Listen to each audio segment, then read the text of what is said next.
بسم الله الرحمن الرحيم. وإذا بشر أحدهم بالأنثى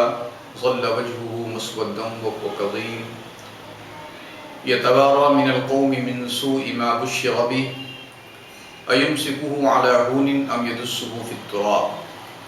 ألا ساء ما يحكمون. صدق اللہ العظیم. معزز سامعین اکرام، عزیز دوستو، نوجوان ساتھیوں، آج ہم آپ کے سامنے ایک تجربے سے اپنی بات کو شروع کرنا چاہیں گے. وہ اس طرح ہے کہ آج کل اخبارات میں یہ خبریں عام طور پر آتی ہیں کہ اکثر نوجوان لڑکیاں غیر مسلم لڑکوں کے ساتھ بھاگ رہی ہیں یا ان کے ساتھ اپنے دوستانہ تعلقات کو وہ بنا رہی ہیں. اس قسم کی خبریں جیسے ہی اخبارات میں آتی ہیں تو میں نے محسوس کیا کہ لوگ اس معاملات میں بہت زیادہ چرچے کرنے لگتے ہیں اور بہت زیادہ ڈسکشن میں یہ باتیں آتی ہیں، اور لگتا ہے کہ یہ ساری ذمہ داری ان نوجوان لڑکوں اور لڑکیوں کی ہے جو اس قسم کی ایکٹیویٹیز میں اپنے آپ کو انوالو کیے ہوئے ہیں. چنانچہ کچھ لوگوں نے مجھ سے کہا کہ آپ جمعہ کے خطبوں میں یا لوگوں کے درمیان جب بات کرتے ہیں تو لوگوں کو اس موضوع پر توجہ دلائیں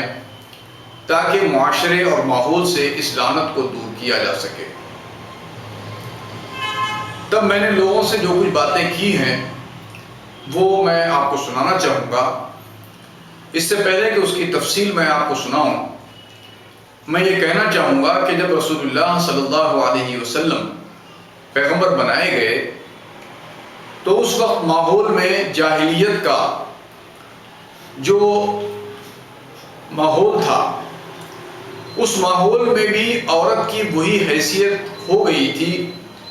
جو حیثیت آج معاشرے میں ایک عورت کی ہو چکی ہے. چنانچہ لوگوں نے مرد و عورت کی صنف کو تقسیم کر دیا اور لوگوں نے مرد آدمی کے لیے ساری ریسپیکٹ سمیٹ لی اور عورت کو اور لڑکی کو اس کی اپنی ریسپیکٹ سے محروم کر دیا. یہاں تک کہ یہ باتیں بھی ملتی ہیں کہ پھر لڑکی لوگوں کے درمیان ایک حقیر چیز یا ایک ایسی ذات سمجھی جانے لگی جس کے ساتھ ظلم روا رکھنا، جس کو حقیر سمجھنا، جس کی ریسپیکٹ ختم کر دینا، یہ سوسائٹی کے اندر عام ہو گیا. چنانچہ جب یہ چیز عام ہو گئی تو لوگوں کے درمیان جس کسی گھر میں لڑکی تولد ہوتی تو لوگ اپنے آپ کے لیے عار محسوس کرتے، اپنے لیے شرم محسوس کرتے. اس کیفیت اور اس کنڈیشن کو اللہ رب العزت نے قرآن پاک کے اندر اس طرح بیان فرمایا کہ اللہ نے فرمایا کہ وَإِذَا بُشِّرَ أَحَدُهُمْ بِالْأُنثَىٰ، اور جب ان میں سے کسی کو لڑکی کے ہونے کی خوشخبری سنائی جاتی تو اللہ فرماتے ہیں ظَلَّ وَجْهُهُ مُسْوَدًّا وَهُوَ كَظِيمٌ، کہ اس کا چہرہ شرم کے مارے جھک جایا کرتا تھا اور وہ خون کے گھونٹ پی کر رہ جاتا تھا. اس کے بعد اللہ فرماتے ہیں يَتَوَارَى مِنَ الْقَوْمِ مِنْ سُوءِ مَا بُشِّرَ بِهِ، کہ وہ اپنی قوم سے منہ چھپاتا پھرتا اس بات کے سبب کہ جو کچھ اس کو خوشخبری سنائی گئی ہے، جو کچھ اس کو اطلاع دی گئی ہے، جو انفارمیشن اس کو ملی ہے کہ اس کے گھر لڑکی تولد ہوئی ہے، اس انفارمیشن کے تحت اللہ کہتے ہیں کہ وہ اپنی قوم سے منہ چھپاتا پھرتا.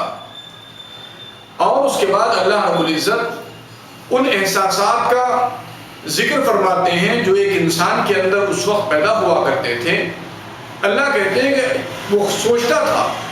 أَيُمْسِكُهُ عَلَى هُونٍ أَمْ يَدُسُّهُ فِي التُّرَابِ أَلَا سَاءَ مَا يَحْكُمُونَ، کہ وہ اس بات پر غور و فکر کرنے لگتا، وہ اس نتیجے پر پہنچتا کہ میرے لیے دو ہی آپشن ہیں. ایک آپشن یہ ہے کہ میں اس لڑکی کو ذلت کے ساتھ برداشت کرتا ہوا چلوں یا پھر اس لڑکی کو مٹی کے نیچے دبا دوں. چنانچہ قرآن پاک کے اندر اور دوسرے مقامات کے اوپر بھی یہ بات ملتی ہے. اسی بات کو، اسی ایکسپریشن کو اللہ رب العزت نے قرآن پاک کے ایک اور مقام پر بھی اس طرح بیان فرمایا ہے.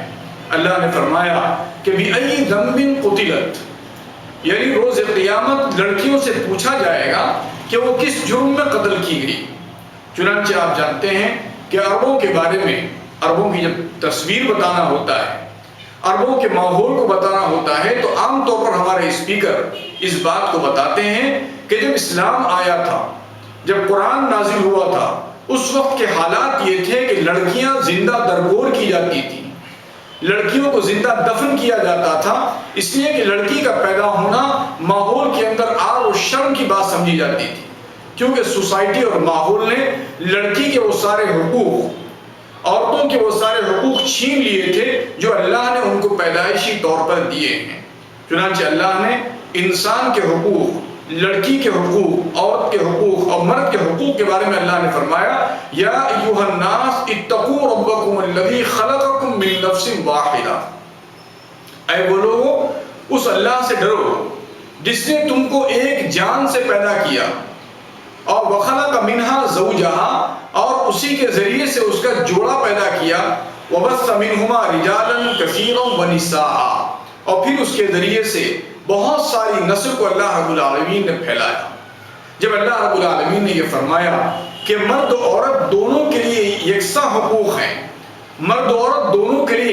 یکساں ریسپیکٹ ہے، یہ اللہ رب العالمین کا ڈیسیشن تھا، یہ اللہ رب العالمین کا فیصلہ تھا، لیکن جب ماحول میں خرابی آئی تو لوگوں نے عورت کے حقوق کو پامال کیا اور اس کو ایک بہت زیادہ حقیر چیز سمجھنے لگ گئے۔ تب اللہ رب العالمین نے قرآن پاک کی آیات کے ذریعے سے، اپنے احکامات کے ذریعے سے پھر دوبارہ اس کو وہی مقام اللہ رب العالمین نے عطا فرمایا۔ اور پھر آپ جانتے ہیں کہ ہسٹری کے اندر جب رسول اللہ صلی اللہ علیہ وسلم نے لوگوں کی کاؤنسلنگ فرمائی، لوگوں کا تزکیہ فرمایا، لوگوں کے خیالات کو پاکیزہ کیا کہ وہ ایک اور دوسرے کے درمیان تفریق نہ کریں، مرد و عورت کے درمیان فرق نہ کریں ریسپیکٹ کے اعتبار سے، تب لوگوں کے درمیان رسول اللہ صلی اللہ علیہ وسلم کی کاؤنسلنگ، آپ صلی اللہ علیہ وسلم کے جو تزکیے کی وجہ سے لوگوں کے درمیان پھر دوبارہ وہی خیالات لوٹ کر آ گئے کہ مرد کو عورت پر اور عورت کو مرد پر کوئی فضیلت حاصل نہیں۔ چنانچہ قرآن پاک نے اس بات کو اور دوسرے مقامات پر اس طرح واضح فرمایا کہ من عمل صالحا من ذکر او انثى وهو مؤمن، کہ جو کوئی نیک عمل کرے چاہے وہ مرد ہو یا عورت ہو تو اللہ رب العالمین کے پاس اس کے لیے بہترین بدلہ ہے، اس کے لیے اللہ رب العالمین کے پاس اجر ہے۔ اس طرح کی تفصیلات جب قرآن میں آئی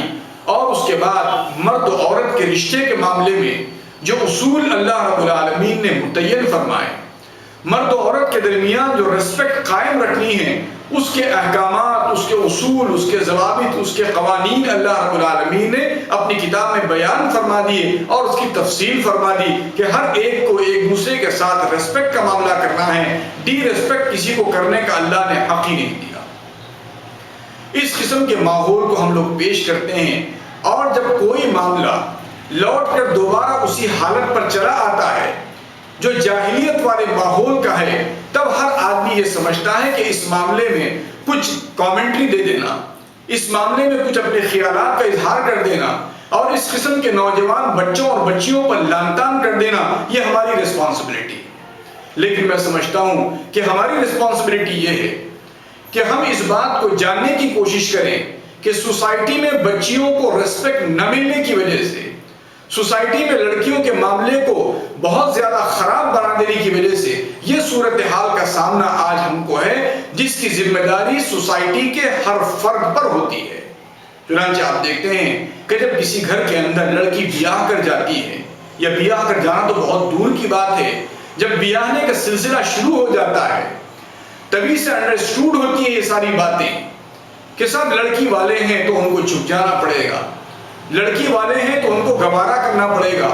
لڑکی والے ہیں تو لڑکے والوں کے ناز و نخرے سہنے اور برداشت کرنے پڑیں گے۔ یہ ساری باتیں انڈرسٹوڈ ہوتی ہے مسلمان معاشرے کے اندر، ان مسلمانوں کے درمیان جو مسلمان اس کتاب الہی کو پڑھتے ہیں، جس کتاب الہی کے اندر مرد و عورت کے درمیان تفریق کرنے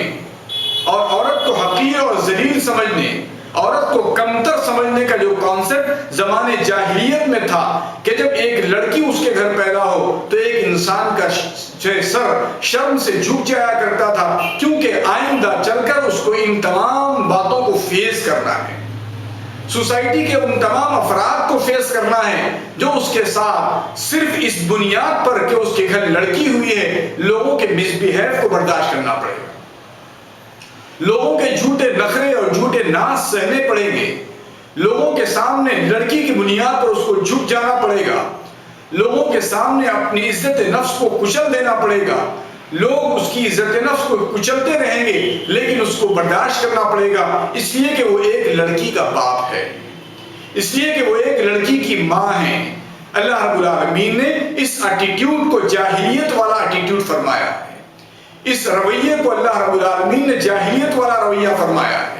چنانچہ اس زمانے کے اندر لوگ قتل کر دیا کرتے تھے اپنی اولاد کو اس شرم سے کہ اس لڑکی کے بڑی ہونے کے بعد ہم کو اس قسم کی تمام شرمندگیوں کا سامنا کرنا پڑے گا، لوگ ہمارے ساتھ مس بیہیو کریں گے اور اس مس بیہیو کو ہم کو سہنا پڑے گا، لوگ ہمارے نفس کو کچوکے لگائیں گے، ہم کو ان کچوکوں کو برداشت کرنا پڑے گا اس لیے کہ ہمارے گھر لڑکی پیدا ہوئی ہے۔ چنانچہ آج شادی بیاہ کے جتنے رسوم ہیں، شادی بیاہ میں جتنے قسم کے ڈیمانڈز ہیں، شادی بیاہ میں جتنے قسم کے کنڈیشنز ہیں، ان تمام کنڈیشنز کے بعد آج صورتحال سوسائٹی کی نوجوان لڑکیوں کی یہی ہو چکی ہے کہ ایسے گھرانے جن کے ماں باپ کے پاس وسائل نہ ہوں، ایسے گھرانے جن کے ماں باپ کے پاس پیسے لتے اور ساز و سامان کی وافر مقدار نہ ہو، ایسے گھرانے کی لڑکیاں جب اپنے گھروں میں سنتی ہیں کہ ان کے نکاح کا مسئلہ آئے گا، ان کے بیاہ کا مسئلہ آئے گا، ان کی شادی کا مسئلہ آئے گا، تو ایسے اقسام کی مس بیہیو رویے ان کے ماں باپ کو برداشت کرنے پڑیں گے، ایسے ڈیمانڈز ان کے سامنے آئیں گے جن ڈیمانڈز کو وہ فلفل نہیں کر سکیں گے، لہذا وہ پریشانی کے عالم میں زندہ رہتے ہوئے وہ مردے کہلائیں گے، زندہ ان کو تکلیف پہنچائی جائے گی، زندہ رہتے ہوئے مردوں میں ان کا شمار ہونے لگ جائے گا، ان کی رات کی نیندیں ختم ہو جائیں گی۔ ایسی صورتحال کو جب لڑکیاں اپنے گھر میں دیکھتی ہیں کہ ان کے گھر پیام آتا ہے اور لڑکے والے جب ان کے گھر آتے ہیں تو لڑکی پر مختلف قسم کے نام رکھتے ہیں، لڑکی پر مختلف قسم کے تانے کسے جاتے ہیں،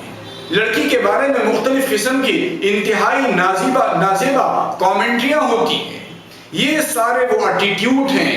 یہ وہ سارے رویے ہیں، یہ وہ ساری حرکتیں ہیں، یہ وہ سارا ماحول ہے جس ماحول کی بنیاد پر آج ہماری سوسائٹی میں لڑکیاں اس مقام پر آ کر کھڑی ہو گئی ہیں۔ اس مقام پر لڑکیوں کو لا کر کھڑا کرنے میں ہم تمام شریف لوگوں کا بھی حصہ ہے جو خوش لباسی اور خوش پوشاکی کی وجہ سے معاشرے میں جو ہے شریف سمجھے جاتے ہیں، معاشرے میں باعزت سمجھے جاتے ہیں، معاشرے میں مالدار سمجھے جاتے ہیں، معاشرے میں معزز سمجھے جاتے ہیں، ایسے سارے لوگوں کا اس معاملے میں کنٹریبیوشن ہے، اس معاملے میں ان کا حصہ ہے۔ چنانچہ جب اس قسم کے حالات، اس قسم کی انفارمیشن جب ہم کو جو ہے اخبارات میں یا نیوز میں ہم کو ملتی ہے تو ہم کو سمجھنا چاہیے، ہم کو غور و فکر کرنا چاہیے کہ اس ماحول کے برباد کرنے میں ہمارا کیا کنٹریبیوشن ہے، اس ماحول کو درست کرنے میں ہم اپنا کیا کنٹریبیوشن دے سکتے ہیں۔ اس پہلو سے اگر غور کرنا ہم شروع کریں گے تو پھر ہم کو سمجھ میں آنے لگ جائے گا کہ اس ماحول کو سدھارنے کے لیے نیوز پڑھ کر کچھ کامنٹری دینا، نیوز پڑھ کر کچھ ڈسکشن کرنا، نیوز پڑھ کر کچھ باتیں کرنا یہ کافی نہیں ہے، بلکہ ہم کو سوچنا پڑے گا کہ ماحول کو اس دہانے پر لا کر کھڑا کرنے میں، ماحول کی لڑکیوں کو، سوسائٹی کی لڑکیوں کو اس موڑ پر لا کر کھڑا کرنے میں میری اپنی کیا جو ہے میرا اپنا کیا کنٹریبیوشن ہے جس کی وجہ سے آج ماحول اس دہانے پر، اس موڑ پر آ کر کھڑا ہو گیا۔ میرا اپنا کیا کنٹریبیوشن ہو سکتا ہے جس کنٹریبیوشن کی وجہ سے ماحول کے اندر سدھار لایا جا سکتا ہے۔ جب اس بات پر آپ غور کرنے لگ جائیں گے تو پھر آپ کے کنٹریبیوشن کی بہت ساری شکلیں آپ کو سمجھ میں آنے لگ جائے گی۔ تب آپ لڑکی والوں سے اس بات کا مطالبہ نہیں کریں گے کہ ہم صرف ایک مرتبہ نہیں بلکہ 10 مرتبہ آپ کے گھر کو آ کر آپ کی بچی کو دیکھیں گے اور جو ہے گھر جا کر اس کے اوپر کامنٹری کریں گے، بلکہ میں سمجھتا ہوں کہ اس معاملے میں اب آپ سوچئے کہ ایک لڑکی کو آپ دیکھنے کے لیے آئے ہیں اور اس لڑکی کو اس بات کا احساس ہو کہ کچھ لوگ مجھے دیکھنے کے لیے آئیں گے، اور اس کے بعد یا تو وہ لوٹ کر مختلف قسم کی کامنٹ کریں گے میرے اوپر، یا تو پھر ہو سکتا ہے کہ وہ حامی بھریں، وہ رشتے کو اوکے کر لیں۔ اس قسم کے مختلف حساس مواقع سے، مختلف بے انتہا تکلیف دہ مواقع سے ایک 18 سال اور 20 سال اور 22 سال کی لڑکی کو اس سوسائٹی کے ذمہ دار افراد گزارتے ہیں۔ اس کے بعد جا کر ایک مرحلہ آتا ہے کہ اس کا نکاح ہوتا ہے۔ لیکن ان باتوں پر آپ غور کریں گے، ساتھ ہی ساتھ میں اپنے نوجوان ساتھیوں سے مشورہ دوں گا کہ اگر آپ کسی لڑکی کو بیاہنا چاہتے ہیں تو اس لڑکی کے گھر آپ انجان انداز میں بھیجیں اپنے ماں باپ کو، اور یہ کہیں کہ انجانے میں اس لڑکی کو ایک مرتبہ آپ دیکھ لیں۔ اگر انجانے اور سادے ماحول میں وہ لڑکی آپ کو پسند آتی ہے تو پھر آ کر آپ بات کو آگے بڑھائیں، تب جا کر آپ اپنی باتوں کو آگے بڑھائیں، تاکہ ایک لڑکی کو دلی تکلیف دینے سے آپ اپنے آپ کو بچا سکیں، ایک لڑکی کے دل کو دکھانے سے، ایک لڑکی کے ماں باپ کے دل کو دکھانے سے اپنے آپ کو آپ بچا سکیں۔ اس طرح کے ماحول کو اگر آپ واپس لے جائیں گے تو ایک دن ایسا آئے گا کہ انشاءاللہ یہ ساری قسم کی بےہودگیاں جو آج ماحول میں پائی جاتی ہیں وہ ختم ہونے لگیں گی، اور پھر آہستہ آہستہ آپ کی جو کمپلین ہیں کہ لڑکیاں لڑکوں کے ساتھ بھاگ رہی ہیں، لڑکیاں غیر مسلم بچوں کے ساتھ بھاگے جا رہی ہیں، یہ ساری کمپلین آپ کی ختم ہو جائے گی۔ اس کے لیے آپ کو اور مجھے، ہم سب کو اس بات کو غور و خوض کے ساتھ، بہت ہی گہرائی کے ساتھ سوچنا ہے کہ ہر آدمی یہ سوچے کہ اس معاملے کو ٹھیک کرنے کے لیے میں اپنا کیا کنٹریبیوشن دے سکتا ہوں۔ تھوڑا سا غور و خوض کریں گے تو خود آپ یہ محسوس کریں گے کہ اس معاملے میں آپ کا کیا کنٹریبیوشن ہو سکتا ہے، اور جب آپ نے اپنے حصے کا کنٹریبیوشن اس معاملے میں دے دیا تو پھر میں سمجھتا ہوں کہ اللہ کے پاس آپ بری الذمہ ہوں گے، اللہ آپ کو درگزر کر دیں گے، اللہ آپ کو معاف کر دیں گے، اور اللہ یہ کہیں گے کہ میرے اس بندے نے اپنی تکلیف کے مطابق، اپنی کیپیسٹی کے مطابق، جیسا کہ قرآن میں آیا ہے لا یکلف اللہ نفسا الا وسعہا، اللہ نے آپ پر یہ ذمہ داری نہیں ڈالی ہے کہ سوسائٹی کی ساری خرابیوں کو آپ اکیلے ختم کر ڈالیں۔ اللہ نے آپ پر یہ ذمہ داری ڈالی ہے کہ جو آپ سے کنٹریبیوشن ہو سکتا ہے وہ آپ دے رہے ہیں یا نہیں دے رہے ہیں۔